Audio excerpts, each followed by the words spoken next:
technologies out of the spiritual reservoir of the universal Akashic records. For a long time, power and love were united. Human beings did not have an ego separate from the higher self. Humankind experienced a blossoming in all branches of science and in space exploration. Almost all illnesses were curable, and people often lived to a very old age. They had contact with other planets and with outer space human and spiritual beings. The human race living at that time possessed the universal understanding that the planet is a biological living being, and that the planet is a body and its people the cells of that body. People knew neither ownership nor egoism, and they kept their planetary body, the Earth, clean, because they knew that they only had one Earth in common. They could neither sell nor divide it, nor were they allowed to market its water, air, or resources. Everybody had everything they needed.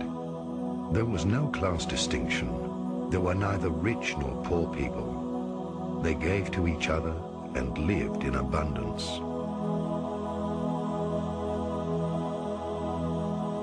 The living cosmic laws of brotherhood replaced the dogmatic religions and laws. People did not know labor. Rather, they contributed joyfully to the community with their personal achievements. Each individual's talents were encouraged. The understanding of both the inner spiritual worlds and the material outer worlds enabled the archetypes, the risen masters of wisdom, to live amongst humans and to teach them the great mysteries and initiation steps of the temple. The simplicity of the universal knowledge of the five elements, earth, fire, water, air, and the cosmic ether, formed the basis of a global sustenance. Humans still recognize that they're a part of God on earth, and that nothing exists separately from God. They were conscious that if they were a part of the creational spirit, which had been materializing for millions of years, they had to possess in themselves dormant but almighty powers waiting to be awakened. In mystery schools, step by step, they learnt to rise to a God-human consciousness. No one prayed to a separate God. They still remembered that they were fallen and incarnated angels who had to attend the school of life and be reborn until mastering and living through any conceivable experience. Until the time came when they would ascend to higher dimensions of consciousness.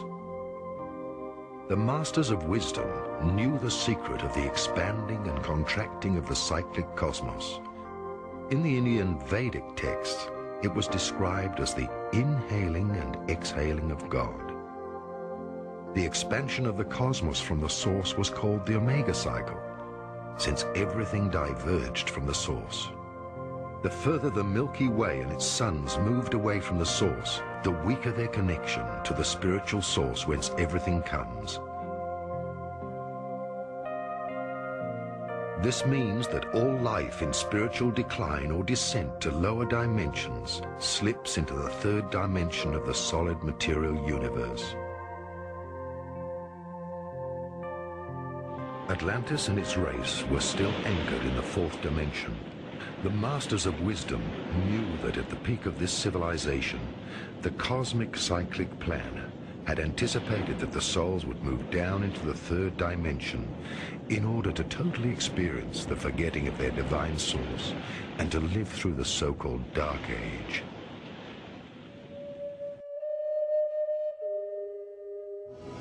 The Brotherhood of Atlantis. At a time when Atlantis reached its peak, ambitious scientists were determined to draw the last secrets from nature. They directed their research into the control of the gravitational net, just as today's government's secret research projects are involved in the control of all material structure. They studied electrogravitation, the compression of matter through sound and light, They built transmitters for the study of time through large crystals, using geomantic power places for energy field merging. Pyramidal structures were used to communicate with higher worlds. They used science to look for the original sound from which everything came. All this was part of the creation plan until this civilization had reached its peak with its exploration of the outer world. Then Atlantis entered a dangerous phase.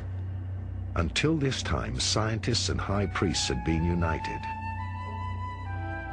Only a divinely guided human being, one who thinks with his heart and feels with his head, was entitled to divulge the secrets of creation. Such a scientist and high priest was guided by God and higher spiritual hierarchies, and was in harmony with its creations. He never threatened lives through any aspirations for power. But a new dark age appeared on the earth. There were students of masters who had not yet completed their initiation, and who experimented and searched for the original sound, Urdon, without the permission of the sacred council of the seven wise beings. With this, the destruction of Atlantis was sealed. Separate thinking without divine guidance, without the intuition from the heart, used for the sake of personal will and power, alienated science and the priesthood. A preordained catastrophe occurred. The Council of the Seven Wise Beings, who at that time resided physically on the earth, withdrew. The Council warned the God-chosen people and sent them to different continents in order to safeguard humanity's descendants. Everybody knows the Atlantis legend. I don't have to repeat it here. About Atlantis, you'll find an abundance of literature, about 10,000 volumes. I would say that every few years, some clever person comes along and proves that Atlantis was either in the Azores, or near Bimini, or in the Mediterranean, the island of Santorini, and so on. There are plenty of Atlantis theories and Atlantis locations, but nothing until today that can be tangibly proven. Now you ask, if Atlantis as a culture reached round the world, specialists, I mean archaeologists, would say no. So you would find their argument is not convincing. You would say that any technologically advanced culture needs some kind of metal. They would work with and melt this metal. And if Atlantis had a worldwide reaching culture, then we should have found used or empty mines of some kind of minerals.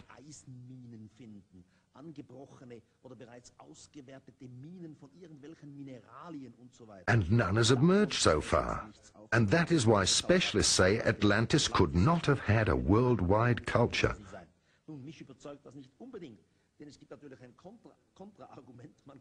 The more perfect a culture, the less it would need these kinds of minerals and raw materials as we have them today.